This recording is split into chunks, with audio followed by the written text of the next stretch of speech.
Bonjour à tous, ici Roby, je voulais vous faire une petite vidéo de synthèse, un petit peu de tout ce que je vous ai dit, et puis là, pour le coup, je pense que ça sera une des dernières, parce que on va pas quand même vous abreuver de moult vidéos, maintenant vous commencez à connaître. Alors je voulais quand même, parce que j'ai eu plusieurs demandes dans ma boîte mail privée, donc vous montrer, on va prendre, voilà, on va prendre n'importe lequel, tiens, hop, on va tout ça, vous montrer comment on met tous les paramètres en ligne. Donc hop, voilà, on va virer tout ça, retirer, hop. Donc voilà, vous prenez votre graphique, vous voulez mettre 3 nuages Ishimoku sur le même graphique. Alors je sais que c'est pas recommandé par certains, notamment je sais que Karen ou Kali n'aiment pas trop, au moins Karen n'aime pas trop ça, mais je comprends, hein. C'est vrai que ça fait un petit peu plus de trafic sur le terrain, mais en scalping c'est vraiment pas mal, au moins de mettre le 15 minutes et le H1 pour avoir vraiment le coup d'œil multiplié par 2, hein. Vous savez qu'Ishimoku veut dire coup d'œil, et bien là on essaye de le mettre en 2 fois. Alors hop, je mets mon premier, je ajouter un indicateur, la même chose, Ishimoku, seulement la deuxième fois, je le bloque en 1 heure. Ok,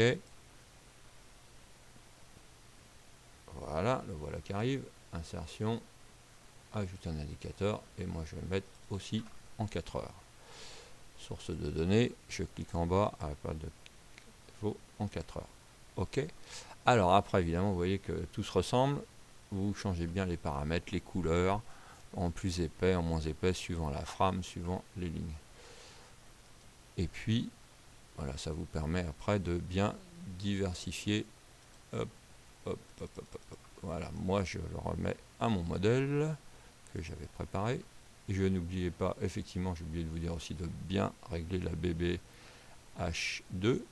Alors pourquoi déjà H2? On m'a dit que ça pourrait très bien marcher en H4, pas de problème. H4, elle se retrouverait par là, donc on partirait un peu plus loin. Et puis si vous le mettez en moins, en 30 minutes ou en 15 minutes, bah, la BBH évidemment elle suit les cours et automatiquement ça va être plus spéculatif et plus dangereux. Bon, j'ai essayé un petit peu toutes les frames et à vous dire, voilà, c'est celle qui me convient le mieux. Alors peut-être qu'effectivement, si on était encore plus pointu, il faudrait chercher sur chaque parité, il y a peut-être une frame différentes pour les bollingers qui sont mieux. Bon, après, effectivement, on peut toujours faire mieux, on peut toujours faire pointu, il n'y a pas de problème. Encore une fois, ça n'a rien de nouveau, rien de révolutionnaire, cette technique. J'ai trouvé ça parce que ça me parle. Imaginez, souvenez-vous, des petites vidéos, enfin des vidéos que nous a fait Kali. Et bien imaginez, voilà, vous trouvez un range. Hein, je le fais sous sa gouverne, j'espère qu'il va pas me gronder. Vous allez trouver, et puis au moment où vous n'avez pas la BB H2, et ben au moment où casse le Shinku, casse 1 et voire 1 heure, c'est le même principe, va casser. Ah, effectivement, on peut même partir plus haut, vous voyez, on est parti là, et ben il gagne même un petit peu de terrain, donc il dit, comme dit Kali, toujours un pip de plus, donc voilà. Oh, ben, vous voyez, on est à peu près au même endroit. Je crois que d'ailleurs, il m'avait fait remarquer que sur plein de mes graphiques, ça correspondait à peu près, effectivement, à sa façon de voir avec les rectangles et les déplacements, et il dit toujours en bas ou en haut. Et là vraiment, je ne l'ai pas préparé avant, c'est fabuleux, c'est vraiment pile poil au niveau de la BBH2 à cette zone là, au moment où lui peut-être serait parti dans cette zone là. Bon, moi donc, je suis parti un petit peu plus bas. Voilà, donc vous voyez que c'est pas mal. Donc voilà, donc les 3 façons de faire, bon, je vous en ai déjà parlé, donc celui-là, l'idéal, là c'est pour moi ce trait que j'adore, c'est-à-dire tout est dans le même sens. H4 doit être tout en bas, si je dis pas de bêtises. Voilà, je ne savais pas où il était. Le H4 est là, le nuage H1 est là, et on revient, donc notre 15 minutes est là. Donc le H4, on s'en occupe pas, il est tout en bas. Là c'est dans vraiment la technique de trait de tendance. Donc là, c'est vraiment ce qu'il y a de merveilleux avec ces traits de tendance, c'est qu'il faut suivre le move, hein. Surtout on ne va pas contre. Donc vous avez compris, on prend quand voilà, il est parti là, mais quand il est parti là, le Shinku 1 heure était en dessous. Donc gaffe. On peut jouer juste le démarrage du 15 minutes, on verra ça peut-être tout à l'heure. Et puis la différence, si vous êtes là pour aller là, mais vous voyez, ça nous fait que 10 pips. C'est-à-dire que je joue le fait que la 15 minutes est sortie de la BBH2 et que le H1, la Shinku H1 n'y est pas encore, mais il y a de la marge. Mais ça fait que d'ici, ma BBH2 s'était trouvée là-haut avec un grand creux, c'est-à-dire que la 15 minutes serait sortie et qu'il y avait au moins 20-30 pips d'écart, alors que la Shinku 1 heure était encore à l'intérieur, je serais rentré sans problème. Ça me faisait 30 points. Eh ben, c'est toujours bon à prendre. Là, quand on est prêt comme ça, c'est vraiment un signal, faites attention. Ne partez pas si vous avez déjà le signal en 15 minutes, attendez.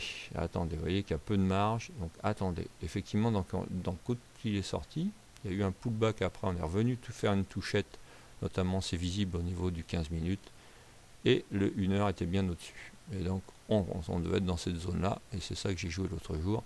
Et c'est parti, c'est parti, c'est parti. Après, on déboucle quand on le sent, c'est-à-dire que on pourrait être encore dedans si on ne joue que le Shinku, la BBH2, c'est-à-dire on est encore au-dessus des prix, on ne s'occupe pas du reste. Et pourquoi pas, peut-être que lundi, ça va continuer vers le haut, et ça va continuer vers le haut. Moi, j'aime bien mettre mon stop sous la Kijun. Donc, vous voyez, dans le trade idéal, c'était un take profit, donc je suis sorti un peu plus tôt, puisque j'étais pas devant le PC, mais autrement, je pense que je serais sorti dans cette zone-là, d'ailleurs, qui était à peu près l'endroit où je suis sorti.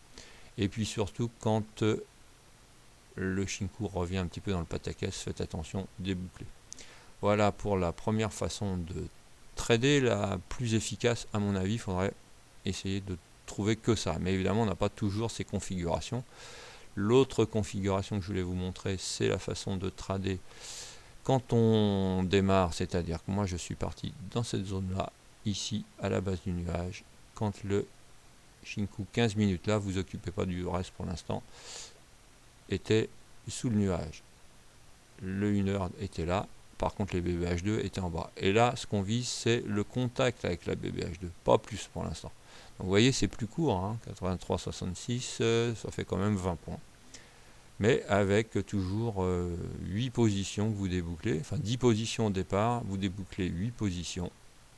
Quand il y a la touchette, non pas la touchette, enfin la touchette du prix, mais aussi évidemment la touchette du Shinku. Vous voyez que là, il y a une fausse sortie, donc toujours bien attendre dans ces cas-là l'ouverture de la bougie. C'est du 15 minutes, donc ça va, 15 minutes, on peut attendre 15 minutes.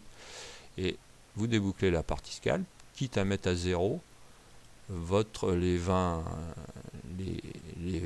lots, enfin les deux positions qui restent, hein, que ce soit 20, 200, enfin suivant possibilité de trader de chacun. Et donc là, je me souviens plus, mais j'ai certainement, oui, effectivement, si mon stop était par là, j'ai dû être stoppé à zéro. Ou alors même, moi, j'ai dû sortir, je pense, avec un stop win, avec le Shinku. Je pense que généralement, c'est ce que je fais, je me sers du Shinku pour déboucler. Même la partie qui vaudrait de swing. Et puis après, deuxième façon de faire, comme on l'a vu précédemment, soit on refait un petit coup de hop, ça casse, je joue. Mais là, vous voyez, on est à 83,53. On a vraiment 10 pips à faire. Est-ce que ça vaut le coup de risquer 10 pips pour gagner 10 pips? Bon, ça chacun, pourquoi pas. Hein. Donc on rentre là, et pourquoi pas, on déboucle quand on arrive là. Bon, mais ça fait juste une bougie. Bon, pour moi, c'est quand même un ratio gain-risque là qui n'est pas terrible.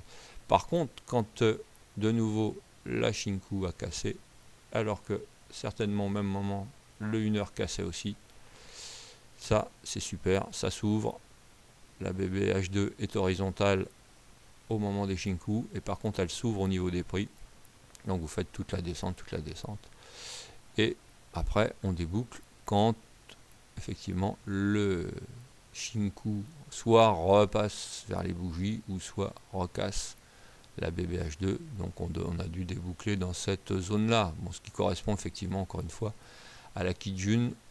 Voilà, moi mon solde a dû être débouclé quand le prix ont titillé sans passer au-dessus de la Kijun, même si j'ai perdu quelques pips, bah, c'est pas grave. Voilà, autrement, qu'est-ce que je voulais vous dire d'autre?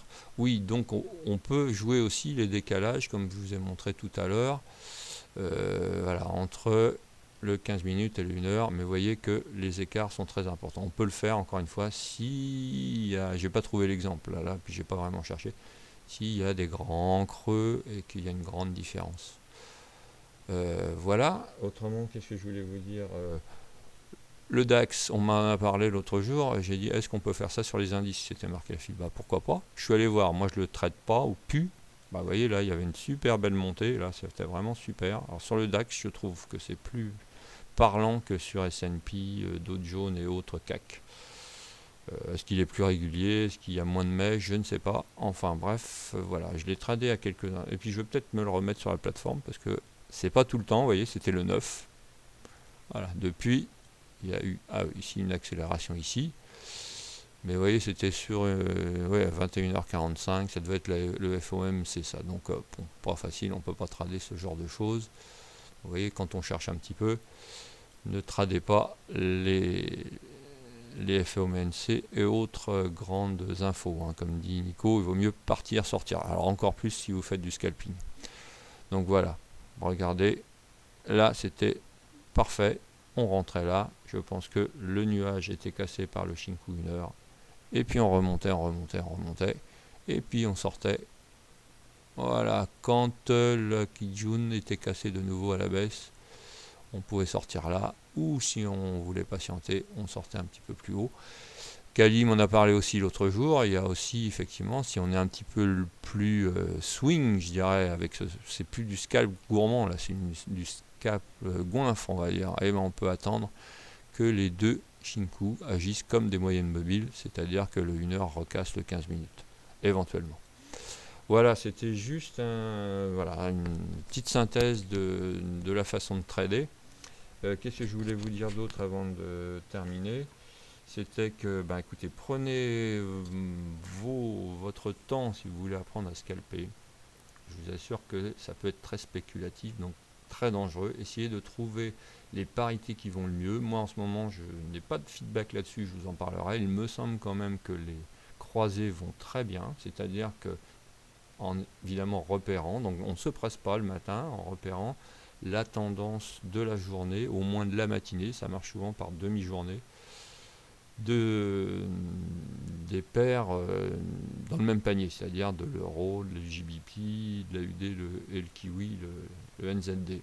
Et puis une fois qu'on a repéré la plus puissante et la moins puissante par rapport au dollar par exemple, et vous allez voir sur la parité qui représente la croisée et vous jouez dans le bon sens évidemment. Généralement, voilà, le move est parti pour au moins une demi-journée, donc il y a moins de surprises, il me semble, encore une fois il me semble, surtout en ce moment quand c'est assez un coup en haut, un coup en bas, qu'il n'y a pas vraiment de move régulier. Encore une fois, il faut effectivement qu'il y ait un décalage entre ces parités, ce qui n'est pas évident.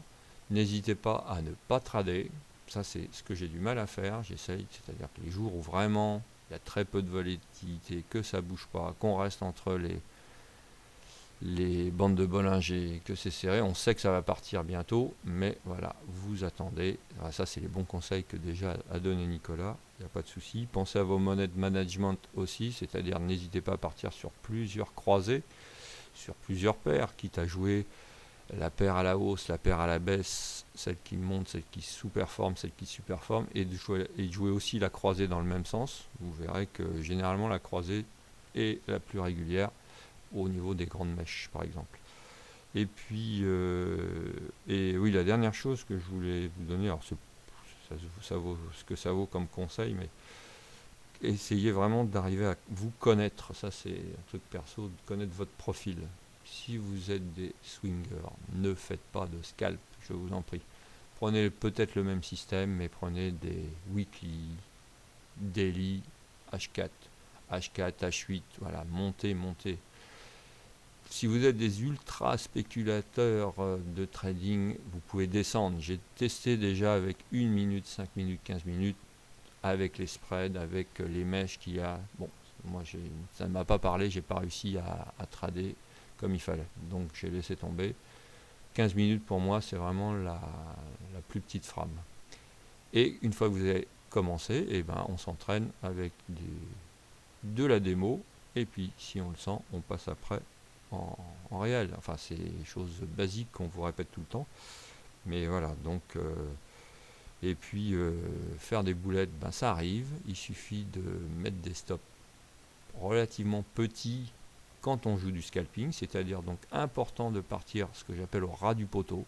Hein, vous avez vu que les trades, je vous ai montré dans les autres vidéos, les trades que j'ai ratés, c'est parce que je suis parti en plein milieu, ou il fallait pas, ou trop loin, en me disant zut, j'ai raté le train, je vais quand même l'avoir.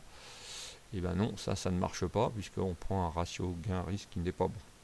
Donc connaître son profil, évidemment, le truc de base aussi, de mettre que l'argent que l'on peut perdre, n'allez pas jouer avec les sous du loyer ou choses comme ça. Donc voilà, vous mettez un budget, vous dites, bon bah ça m'embête de les perdre, ça fait jamais plaisir, mais bon, ça va pas m'empêcher de vivre. Et puis voilà. Bon bah écoutez, essayez après de me donner vos feedbacks, surtout si vous testez ça sur cette méthode sur d'autres supports. J'ai pas testé moi sur le pétrole, sur l'or. Je crois qu'il y a quelqu'un, je crois que c'est Sellerman qui se débrouille pas mal sur l'or, mais je ne sais pas si il pratique ça de cette façon. Et puis encore une fois, la BBH2, ce n'est qu'une façon de voir. Vous pouvez mettre d'autres indicateurs, évidemment. Voilà, j'espère que j'étais un peu complet. Si vous avez des questions, bah, vous me posez des questions dans la file scalping. Et puis je vous dis bon dimanche. Et puis voilà, à la semaine prochaine pour de nouvelles aventures.